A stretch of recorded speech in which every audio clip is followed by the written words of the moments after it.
This is the Veteran Trash Talk Hour, hosted by Nick, Dave, and Joe.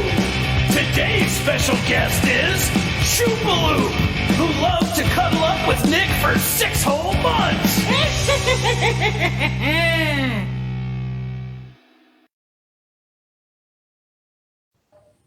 What up, Trash Talk? Happy Saturday to everyone.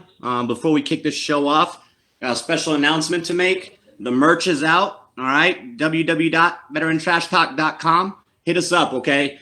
Share it with your friends and family, and support us so we can support you and so we can support the rest of the veteran families and organizations that are out there, okay?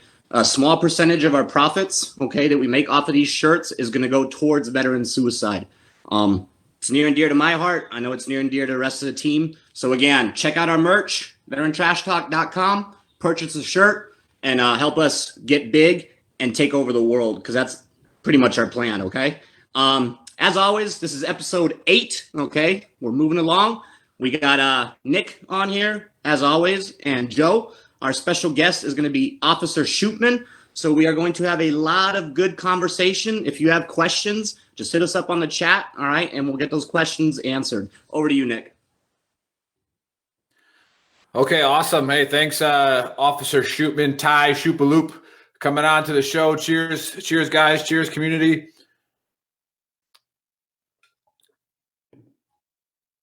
Those of you that listen to the intro song, so Shoopman can't hear it, so he'll have to watch it later. But just to explain to you, we spent about 6 months sleeping relatively close to each other, and I have some confirmed sources that said that was literally the best time of his life. So I understand that, and I appreciate those compliments, especially coming from other sources.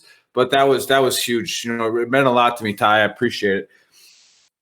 Before I get into my soapbox, the meme of the week stole mine. I actually put one on there that was going pretty hot, but then Joshua Port put up there about how's 2020 going as a soldier. You're pretty much Bo Bergdahl, right? It was probably like it was pretty solid. I think 170 people shared it. It was pretty legit. Good job there, Josh. Okay, so what's up? Soapbox. There was a pretty clear script change today. We were going to have Buddy Beckwith and his honesty cap go at the end of the show. Why is that? Because as we work with Buddy and we develop Buddy, because he needs a lot of it, as we work with him to get him from that fixed mindset to that growth mindset, he's become a star. All right, so now the star goes at the end to keep the audience on. However, as we promised you, he cannot make it tonight. He has some issues at home. I think he was looking for some bricks or something like that. I'm not really sure, but he's got some issues, and he's not going to be on tonight. It's no big deal. We'll move on.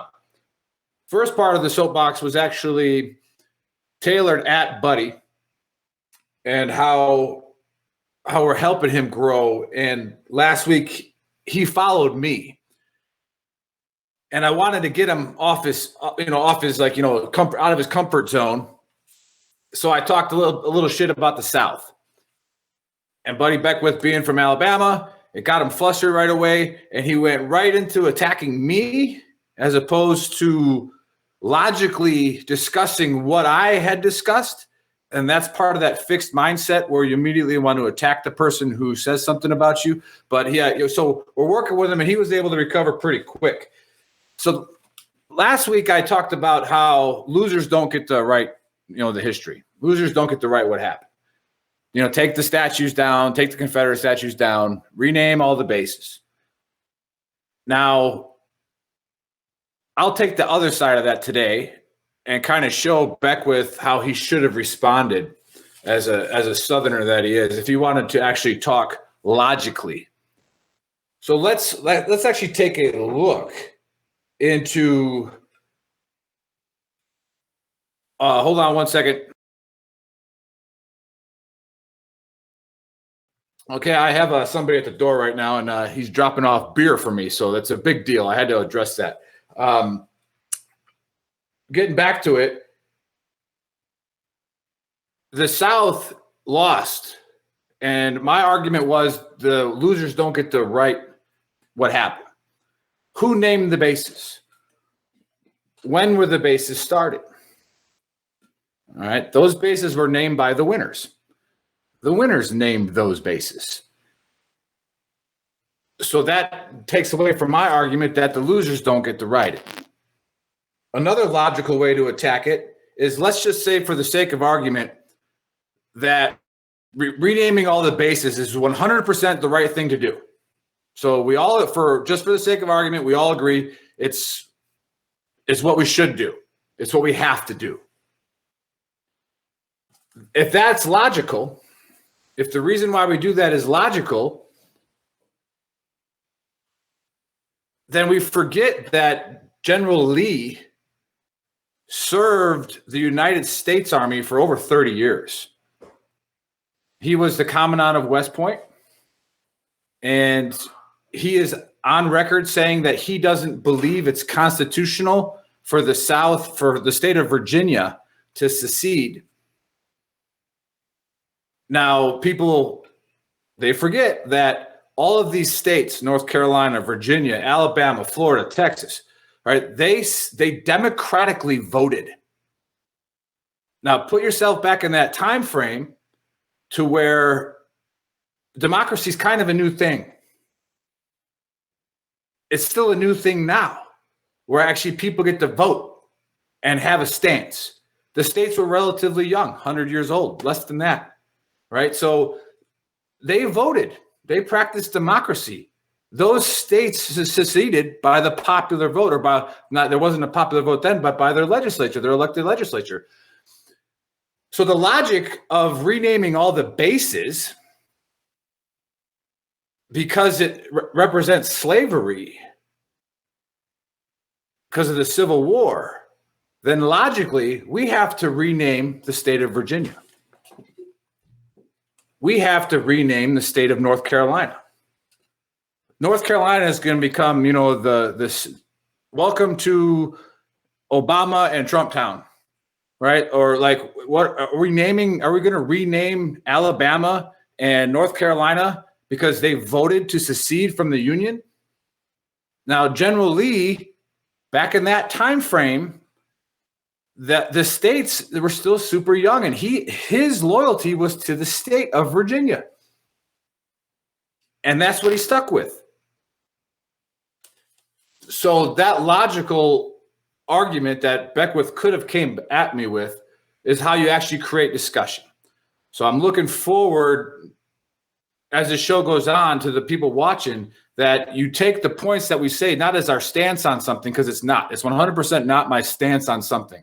I'm just trying to create the dialogue, create the questions, create some logical explanations of things. That being said, I beg that if you remove the statue, that you don't get rid of it, that you put it in a museum. You build something so that we can teach our kids what happened. The liberals, I'm going to say liberals because I don't like liberals, right? Liberals are erasing their mistakes. They are erasing what the Democrat Party was responsible for. Now, there is the mythical platform shift a lot of you believe in, and that's fine, right? Let's just say that's true. Let's just say that's 100% true for the sake of argument. The Democrat liberals are literally erasing what they did so that people will forget about it. People won't talk about it anymore. I'm saying put the statue somewhere so I can take my kids in there and explain who this person was. Explain what that person did. Why were they respected? Why should they not be respected? But no, you're just going to take them all out. You're just going to get rid of them. And now what are we going to teach? We're going to teach someone else's opinion without any primary sources. And that's what's going to be screwed up. That's how you hide the mistakes of what you did. You just erase it. So now everybody knows General Ike. General Ike, when the 82nd jumped in, pretty much won the whole war, waited for all the armor to get up there. And, as we pushed through Europe and we got to the concentration camps, Now, those of you who study a little bit of history would know that General Eisenhower made his aides take pictures. He's like, take pictures of all of this. And they were like, why? He goes, because they will try to erase it. They will try to erase the mistakes they did to gain power again. Going on to the next topic for my soapbox, which is a little long, but again, deal with it, drink some beer. Racism and sexual assault in the military. Now, what was that dumb coach's name? I think it was Vic Fangio from Denver, the Denver head coach. When he's like, "There's no racism in the NFL." He's like, "The NFL is a microcosm of the country. There's no racism here." What an idiot, right? Just absolutely stupid. So when someone asks me, "Is there racism and sexual assault?" We'll just stick for racism now. Is there racism in the Army? 100% there is. 100 freaking percent there's racism in the Army. But we combat it. And that's kind of what I want to get into. The Army is a microcosm of the United States. We have people from everywhere. All right. The NFL has people from Texas, Florida, California. Some running backs from New York. The linemen are from Iowa and Wisconsin. All right. That's it. All right. You got a couple fast receivers maybe from, Ohio, right? Like, because we all know all the Michigan receivers, they burn out. And Joe knows that. He'll talk about that later. NFL is not a microcosm of the United States. Those are the superior athletes, usually from the same parts of town. The Army is. The military is. The Air Force is. We get a lot of people from everywhere. Right? Everybody on this show will explain to you the people that they've met, how they've shaped our lives, how our perspective is different than the 20 people in your inner circle your whole life because you never moved anywhere, right? Or seen other, been more diverse, right? So how does the Army combat it? How did the Army look at racism, equal opportunity? One of the things they could easily do, they could have done, was say, it's the outside. We need to change the outside so that when the soldiers come in, then they'd already be ready to, we could train them. Well, no, that's the wrong answer. You have to look in. You have to look inside. You have to look inside to transform. It's not out. It's not outside. I have one story I'm going to tell about a racist comment I heard when I was a young E5 at the patrol base that we were all at in Samara. So we were sitting there with our platoon doc who had replaced Esser, was an African-American man. And he was a great medic, still a great friend to this day. And I'm sitting there in the computer room, and there's somebody from the great state of South Carolina who not all South Carolinas are racist, but I already proved logically that we should rename South Carolina because they voted to secede, right? But he said the term spear chucker, right? And I was a newly promoted sergeant. And the Army still wasn't attacking equal opportunity nearly as hard as it is today back then. Even in 2006, they weren't really attacking it as hard. I look at my buddy, I look at the medic, and he's looking at me, and I'm like, well, shit, I'm a sergeant. Like I've been a sergeant for like a week, but I'm a sergeant. I have to do something. Maybe this is right or wrong. Don't care. I looked at Fuller. Well, I shouldn't have said his name, but it'll take you a while to find him. I looked at him and I said, what do you want to do, man? And the other kid, the stupid little twerp, he was terrified at this point. I was like, I can close this door and I'll let you do whatever you want. Or you can let me handle it and I will do everything I can to make sure that guy goes away. And he said, I'll let you handle it, Sarge. I said, okay. it took me about 6 months learning some of the processes and steps, and I was able to get that kid who used that phrase, who was 100% a racist. He wasn't making something from a rap song. He wasn't talking the way he wanted to talk, and somebody accused him of being racist. The dude's a racist. I got about 6 months later, all right, no benefits, nothing. Was able to get him because he was an idiot. But we had to take care of from inside. And the professionalism of our doc. And then I realized the power that I now had just with simple stripes on my chest. That he looked at me and he said, you're going to do something about it. He's like, you're going to do it. I could beat him up, but no, this needs to be attacked, needs to be addressed. And so we got him out. Now, same thing with the sexual assault and sexual harassment. People don't even realize it, but the majority of people assaulted in the Army are males. Right? Males get assaulted more than females. And especially in the culture that we're in, what guy wants to go say, hey, I was just raped by another guy. I was just sexually assaulted by another guy. All right, how's that going to look on him? How's society going to view him? How's the Army culture going to view him?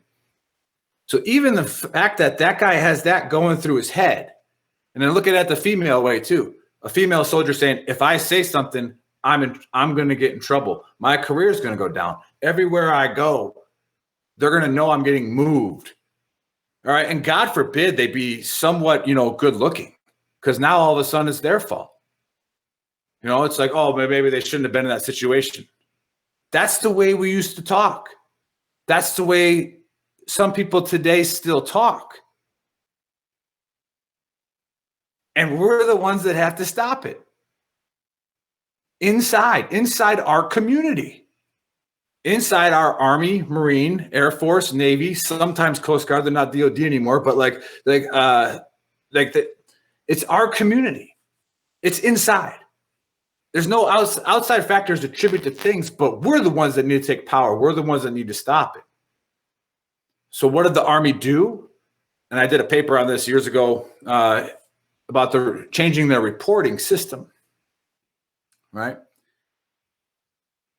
When the reporting system got changed to where you didn't have to face repercussions in the DOD Whistleblower Act and all that stuff, when all that stuff passed, now some of that stigma, that fear was gone, because people could now report and not have any fear of retribution, reprisal,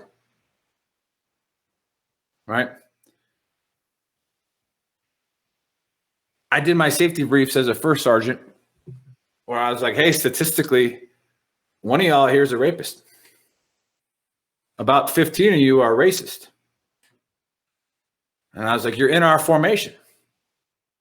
And we're going to find you. All right? We're going to get you out. And I go, you better pray to God somebody else finds you but me. Because if I find you first, I might go to jail. Because you're not going to hurt my brothers and sisters. And I'm an infantryman. And so I didn't have very many females in my units. And then when I took over HHC, I had a lot of females in my unit. And, you think about maybe a joke or two you want to say that you've always used to say. And if you're not professional enough to stop saying it or stop people from saying it, and I'm guilty of it, I'm not being a hypocrite. Just because I say it's wrong doesn't make me a hypocrite. I need to get policed too. I say a joke, someone needs to be like, hey, chill with that. Like that, hey, not no more. That's us, man. That's our community. We can't say those things, regardless of how funny we think they are. And yes, women were oppressed. They were oppressed for centuries. So you saying, I'm just joking, she shouldn't take that. So do you have any idea what goes through a woman's head if you're a man? No, you don't. If somebody did, they'd be millionaires. They'd be trillionaires. They'd write a book and forget about it. But no, you don't understand what goes through a woman's head when she's applying for a job.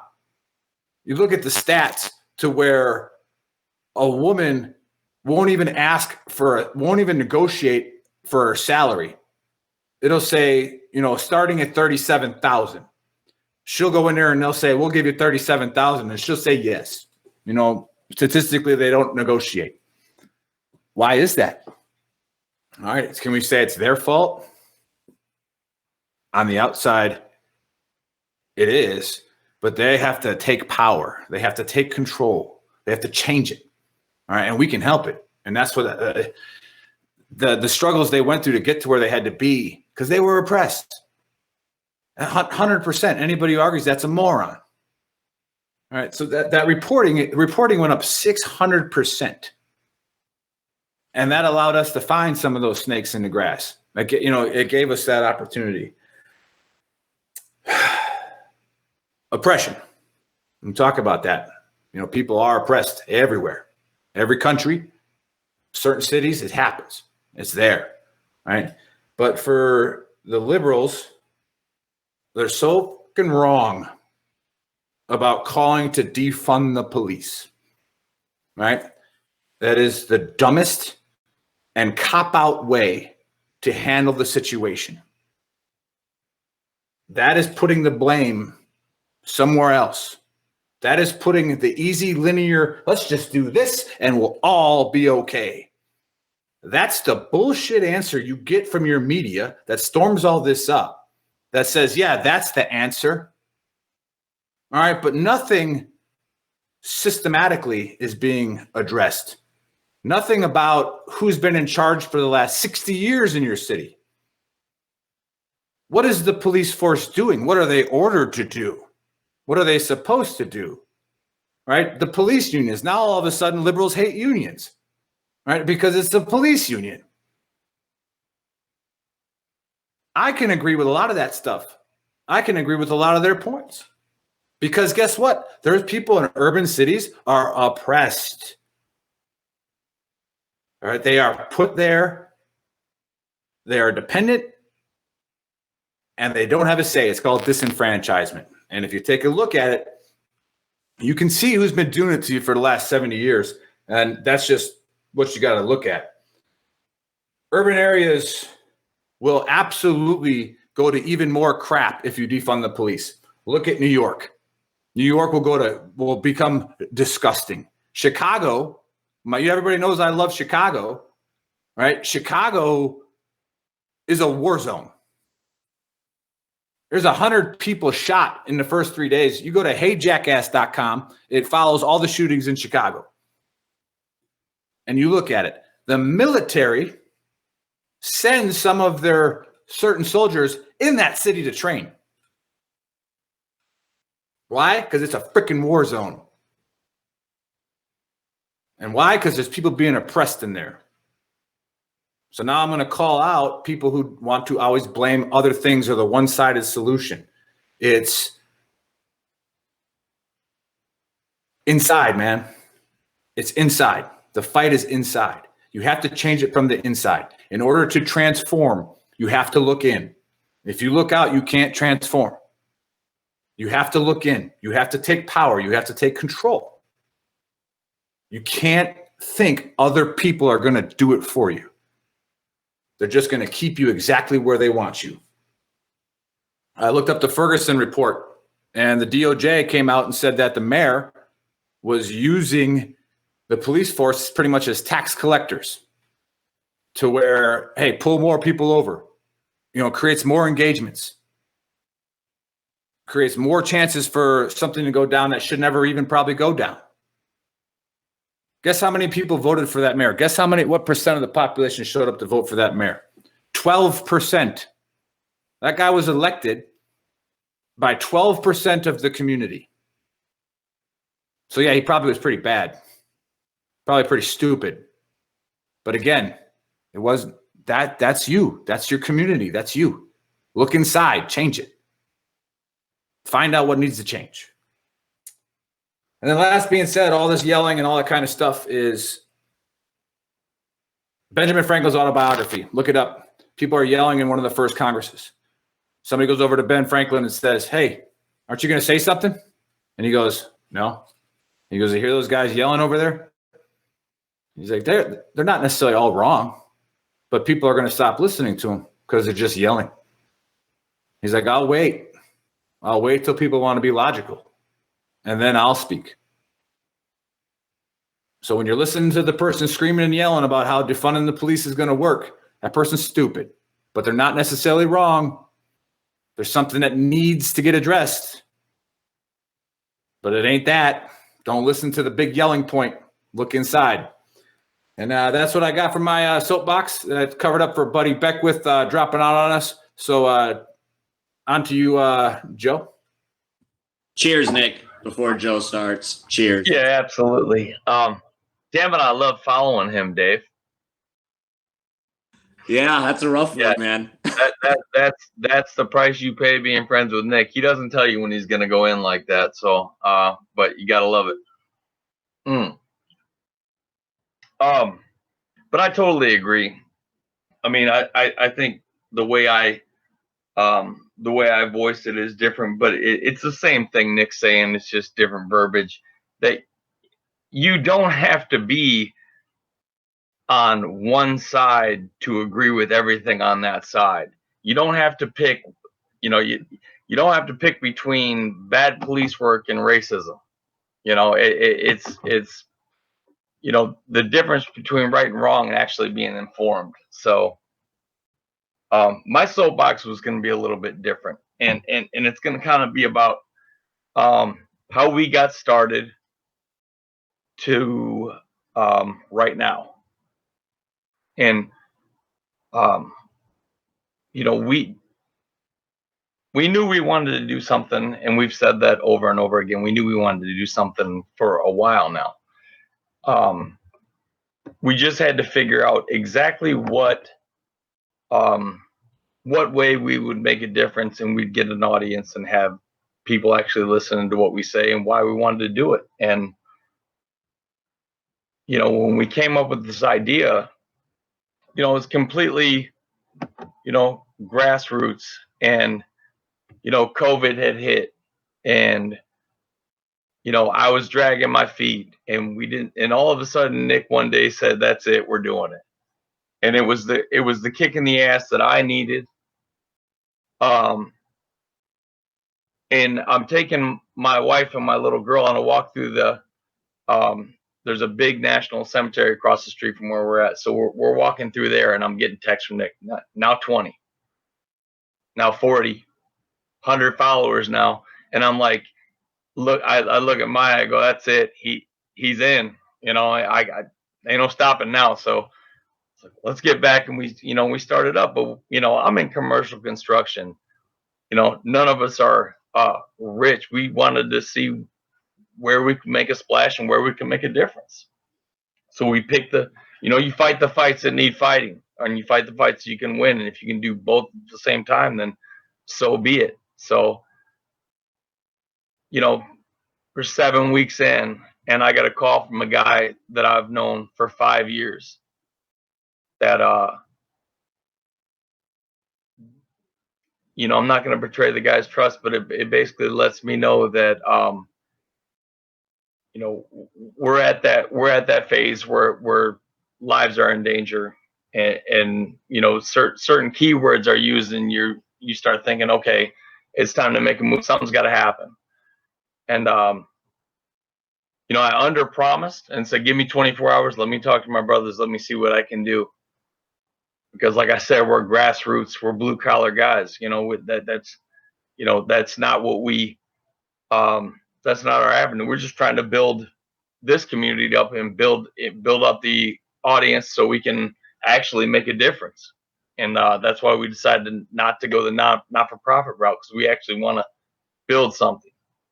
So 7 weeks in, and a guy gives you news like that, I thought, okay, well, I'm actually going to try and reach out. I'm going to see what we can do, because right now seems like the best avenue. And I put a message up, and some of you may have seen it, some of you might not have, but I was at work and threw a message up and said, your brother needs you. And within 15 minutes, someone who is a member of our group reached out, and then they kept on coming, and they kept on coming, and they kept on coming. And it got to the point where within 6 hours, I had to pull the video down because we didn't want to look like we were milking it or anything else, because people just kept on wanting to help. And to say I'm proud of the community we built is an understatement. You guys, to come running to drag one of your brothers out of the fire that you've never met, but because being a veteran means something to you. If we're all in that fight together, you guys absolutely proved it by coming to your brother's aid. And I got a phone call that, once again, I'm not going to go through the details, but basically let me know it restored his faith in humanity, to let him know that that community is out there and exists and is there for him. And I 100% believe that without that, yeah, we definitely saved a life. And it wasn't even like it wasn't even a, hey, hard time given, hey, you guys got to be here by this time. If you guys don't do this by then, this is going to happen. It was your brother's in need. 6 hours later, everything was squared away and you guys were done. We pulled the video down and you had let one of your brothers know that, hey, this is a community. We're in it together. Because Chris had never met any of these people before, and his name was up there on the page, and he's okay with letting us know. He'd never met any of these guys before, and he couldn't believe it. And honestly, it's not that I couldn't believe it. I was just so unbelievably proud of this community. And yeah, it's kind of hard following something as deep in as Nick went, but I mean, that was the main thing that I wanted to talk about, other than the fact that this morning is the official launch date, and we launched the store, and the swag is out there. Go on veteranstrashtalk.com. Every time you make a purchase, it goes into the coffers. Every time you make a purchase, we can help a veteran who's at risk or do something to further the cause. Hey, you're good, brother. Hey, yeah, before we do that, yeah, cheers to our community, for jumping through hoops to help our fellow brother out. And this is what we're all about. So we want to continue doing that. So, continue promoting us, help us grow. Anyhow, so next up is Officer Shoopman. Okay. Officer Shoopman deployed with us back in 2006. All right. He went through the gates of hell with us. We've bled together. We've shed tears together. After returning, he eventually decided to get out of the military and is still now currently serving his country and his community as a police officer in Indiana.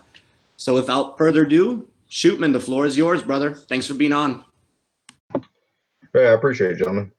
So these guys actually just reached out to me. I had posted a couple of videos, not because I was trying to do anything major on social media, but I never post Facebook Live videos. But I posted a couple just because of the events that our country has been encountering here over the last several weeks. And so, yeah, that's kind of why they had me on. And just coming from my perspective, one, serving with them from about 2004 to 2008, and the 82nd, and then moving into law enforcement eventually.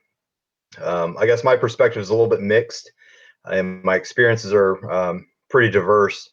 But I guess kind of, and first, if we were to start with the whole the Minneapolis incident, my big video that I kind of put out there, the longer one, was just pretty much about professionalism. So it kind of goes back to what Nick was talking about.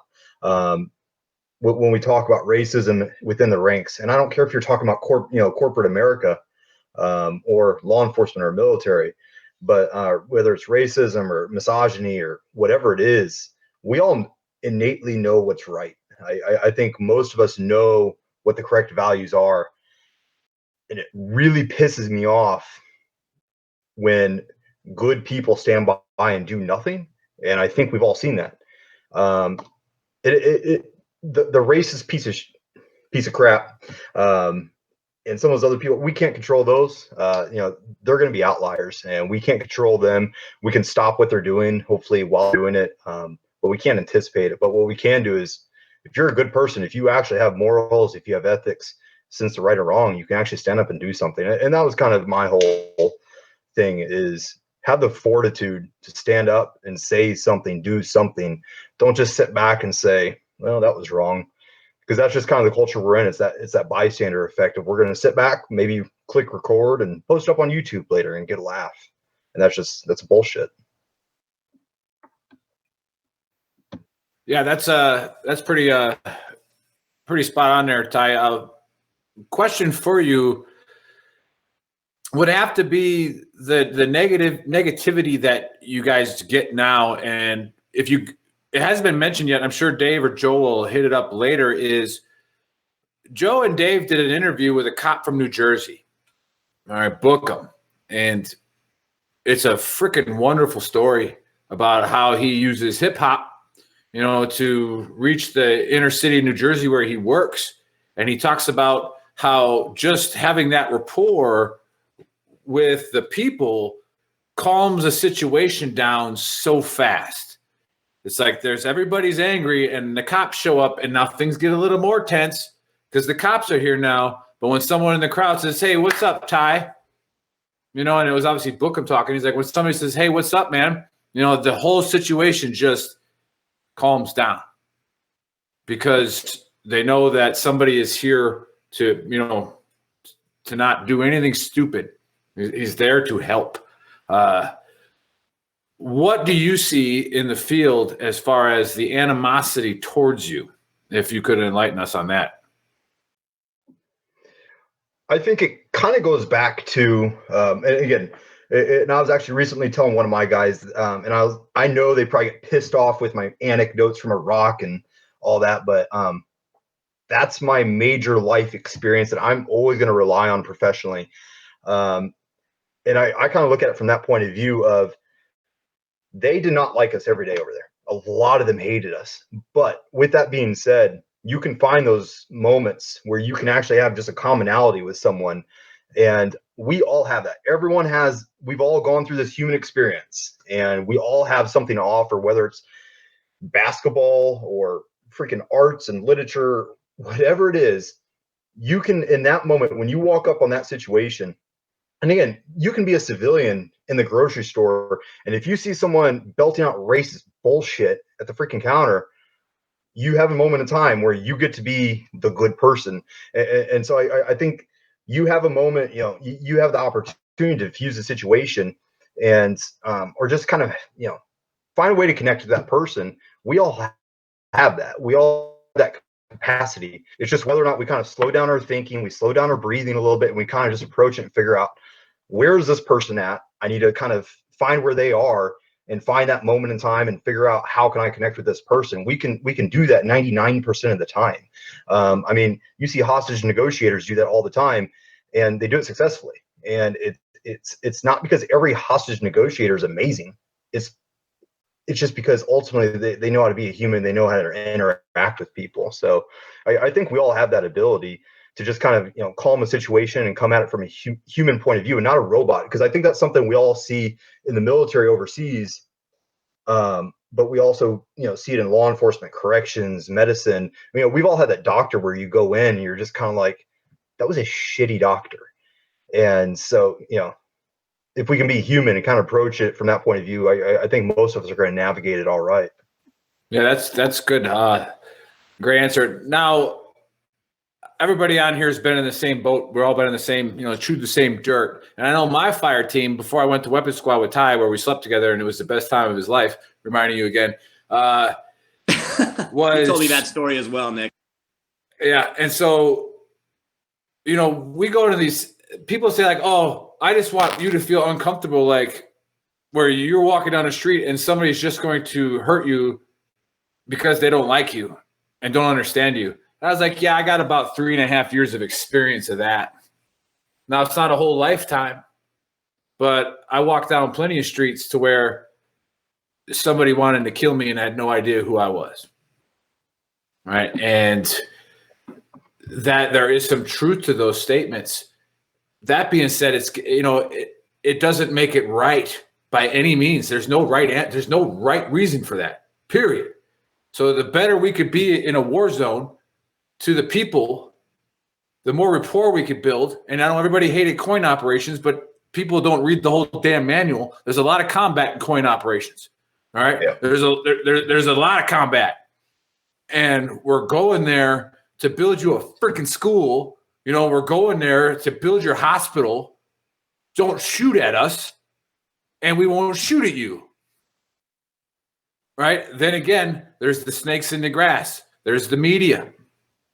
Right? There's the people in there. There's the Antifa. Right? They get in there. They get in there and they blow situations up. Now all of a sudden there's a firefight and there's 20 civilians in the middle. Right? So the right message doesn't get across. It doesn't come. And now for cops, I have a few other people that I know are cops that were service members. And now they're police, they don't want to come on because of where they work. Why? Because they're afraid that someone's going to target their family. You know, and again, how stupid to defund the police. You know, if you see an accident and there's a car on fire and you're not one of those type A personalities or that is going to get out of the car and go pull them out, or who do you call? You call the cops. You call 911. And the cops, guess what that cop's going to do? He's going to run into that freaking car. He's going to pull that person out and he's going to die trying. And it doesn't matter what color you are. It doesn't matter what your faith is. That's what he's going to do. And now we're putting his family in jeopardy because of the little snakes in the grass causing firefights everywhere, even though that the right message doesn't get heard now. So yeah, Ty, I appreciate you coming on because I know that you are probably taking on maybe a little bit of risk. So I think kind of go back to your statement a second ago about coin. I think that's it kind of leads into, so the other part of after I got out of the Army, went to school, all that crap like everyone does, I guess. One of my friends growing up, he retired from Indianapolis Metro here in the last couple of years, but he was prior Army also. He was on IPD at the time, Indianapolis Police Department SWAT team. But he told me something kind of always stuck with me. He was like, "You've got the warrior thing down." He's like, "You know, you have the tactical background and all that." He's like, "That's great." But he's like, "You know, now you need to be an academic." So he talked me into going to grad school where he and his wife were both instructors at Michigan State. And so decided to go do that. So what I studied there was intelligence analysis. And so there's so many different facets, and the military guys know that. You know, you have cyber, you have social media, you have all these different facets of it. But the one that's always forgotten here in America, from the, you know, oftentimes with the military and oftentimes with law enforcement, is human intelligence. And that doesn't just mean going around and collecting everybody's secrets. That means going around and building rapport and building. And so I think that kind of segues back when we talk about law enforcement. Human intelligence is only as good as the information coming in. You're not going to get good information if you're treating people on the street like shit. And so I think that's, you know, we need to always keep that in the back of our minds. You know, good intelligence makes your job better. It makes your job easier. It's the path of least resistance, and it's safer for everyone involved. It's safer for law enforcement. It's safer for the public. So it's the right thing to do. So having actual intelligence-led policing is so vital. But one of those is so often forgotten. That's the human side. And that's going out in your community or wherever your area of operations, your jurisdiction is, and building that rapport with people. So that way you're actually getting good information. I know that's what our boy Bookham preaches. Isn't that right, Dave?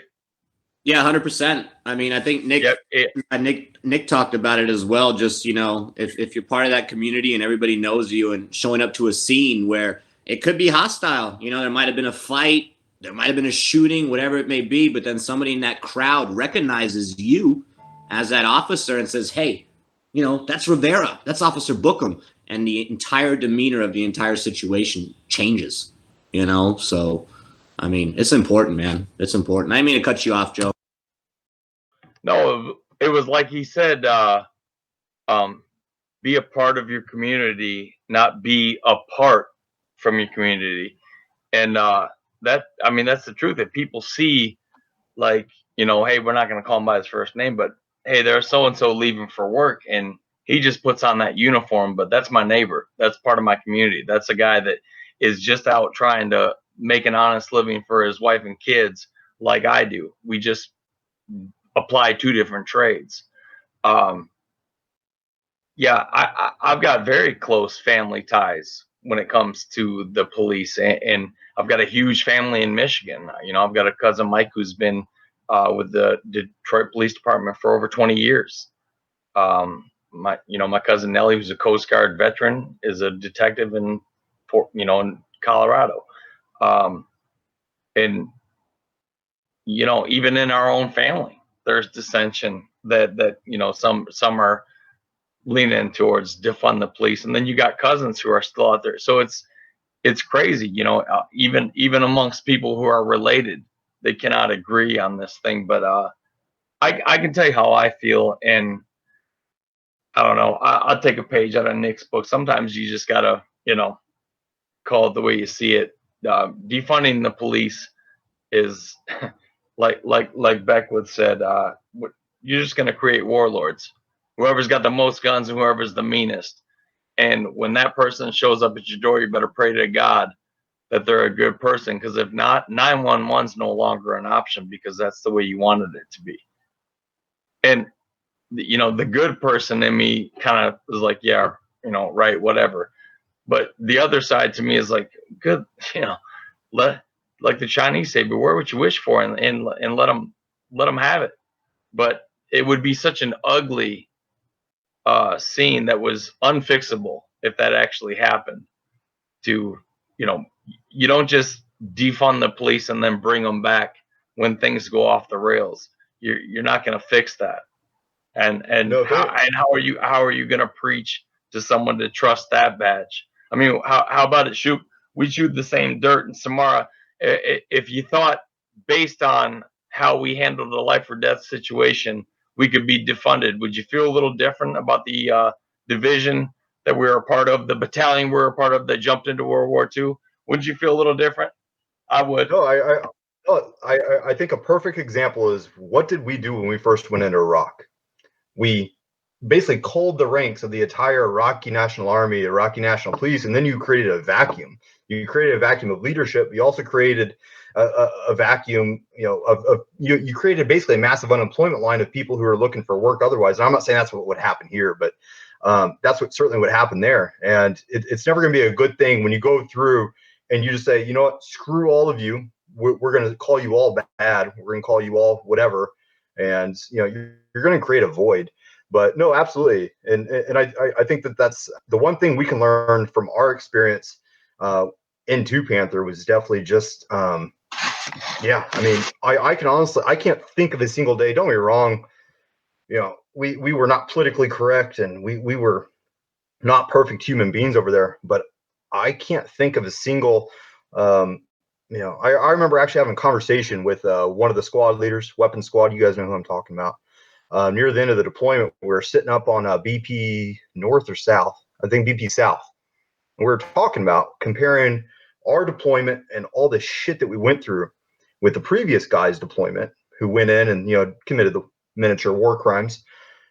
What was it different about us to where we experienced some pretty grievous losses, I'd say, in the company, the battalion and beyond, compared to those guys.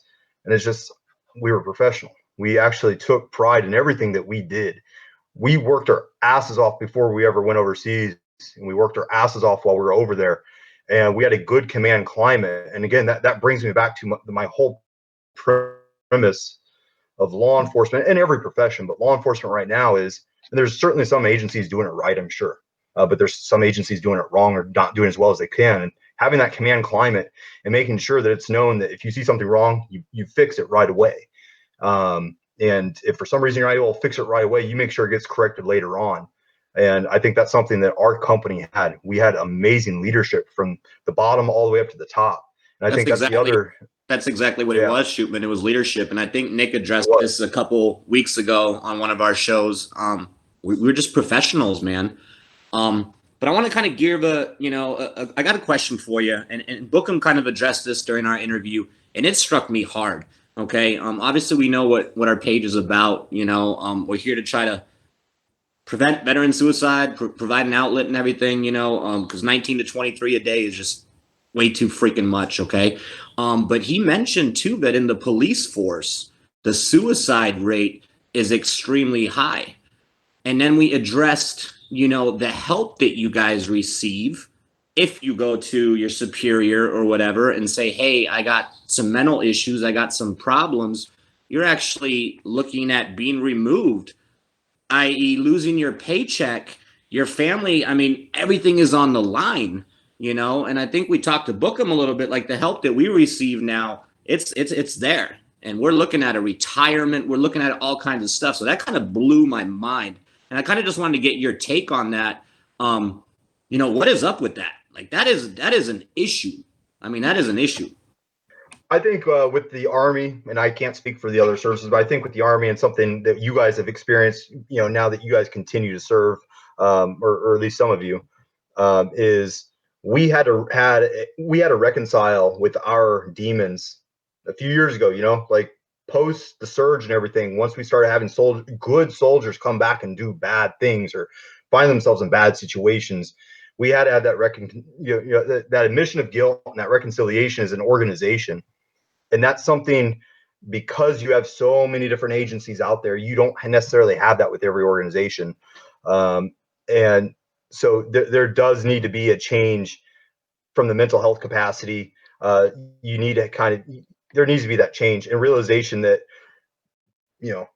they do see bad things today. And this is actually EMS and first responders at large. I just want to put that out there, because your hose draggers and your EMS guys, they're going out there on the rigs every day, and they are pulling kids out of bad car accidents, and they're seeing the same shit over and over that eats away at your soul.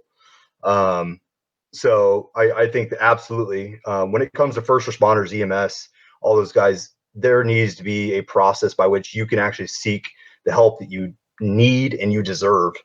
But Hey, yeah, Ty, perfect. Hey, Joe, before I give it back over to Dave to close it out, Ty, you got any last words for the show? And then I'm going to take over for a little UFC card fight, because the next fight starts in about 9 minutes. So those of you guys who want to gamble, just so you're knowing, Joe was 5 for 5 on his locks last week. So if you would have put $1,000 bet down on Joe's 5 locks, you better be buying a lot of shirts with that money that Joe gave you all those tips on. So, Ty, any last words, buddy?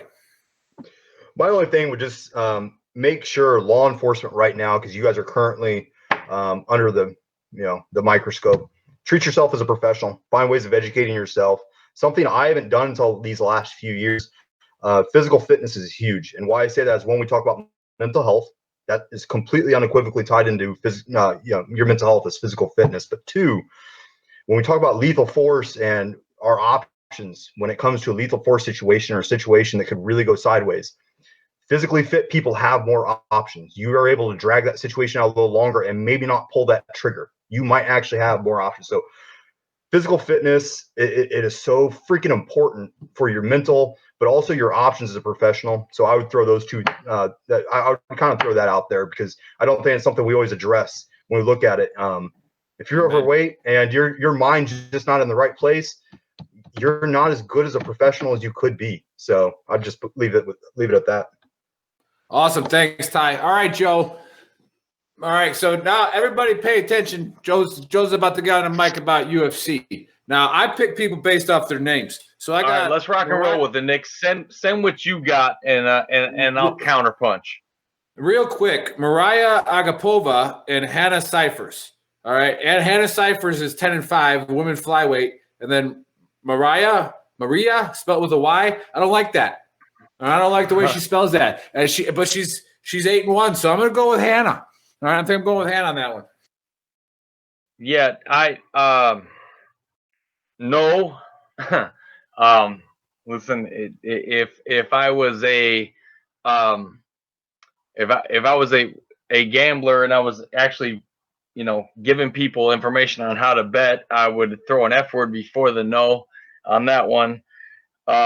This Maria Agapova is a bad person in the ring, and she's a heavy favorite. She's 8-1. If Nick proves me wrong on that one, I know I'll hear about it, so I don't really want to put any stipulations on it because it doesn't matter. Other one is Andre Fili, Nick. Andre Fili is, it's America versus Canada, so obviously like a hockey fight, you're picking my way anyways. Right. So you're going to go lock with Maria. Yeah. You're going to go lock with Feely. You're going to go lock with Feely. Yeah, I like Feely all the way. And in the main event, Jessica I is 100% my pick. I picked her to So win. how many locks? How many locks are you going on the fight card? Right now, Jessica I, Andre Feely, and Maria Agapova. But then in the fight before the main, let me get this guy's name right. Marvin Vittori, in a middleweight matchup. I'm taking him over Carl Roberson. So it's going to be. Go ahead. Yeah, you heard it, Trash Talk. There's 3 locks tonight. 3 locks. That's 4. You're gonna go lock on that 4th one. Okay. Yeah, I'm gonna take Vittori, Feely, Agapova, and Jessica I in the main, and those are my 4. All right, I'm gonna throw a $500 bet down on you because I won that double or nothing on the main event 2 weeks ago. I'm gonna go 500 on the main event. I'm gonna go with Cavillo because I learned how to say the 2 L's together is an EO sound. So that's why I'm picking her, and she's gonna win. So 500 on that if you want to take it. Yeah. All right. You guys heard it here first. All right, back on you, Dave. Hey, awesome, guys. Yeah, I put my money on Joe. Last week was pretty solid. He's got that crystal ball or something going on. Hey, Shoopman, again, really appreciate you coming on, man. I think we had some great combo on the show. We need more people like you, all right? And I know there's thousands and thousands of other officers out there that are just like you. I know you guys are going to look for your retirement jobs when you're done, so come on over. We need good, smart people. Absolutely. So we really appreciate you coming on, all right? Thanks to the Veteran Trash Talk community for continuing to support us. All right. We would not be here without you guys. Our Facebook is growing. So please continue to share it with your friends and family. Civilians are welcome. You know, we let Marines in, so we pretty much let anybody in. Okay. In the store. Hey, follow us on Instagram as well. And then obviously, you know, veterantrashtalk.com. These shirts right here. The merch is hot, and we are continuously developing new stuff that will be out in the future. So please support us. And again, some of our profits, okay, are going to go towards veteran suicide directly because that's what we stand for and that's what we're about. And we're going to try to fix this freaking issue that we're having. Because again, 19 to 23 a day is way too much. Anyway, Trash Talk. Hey, thanks for coming on. We'll see you guys next week. Cheers, fellas. Cheers.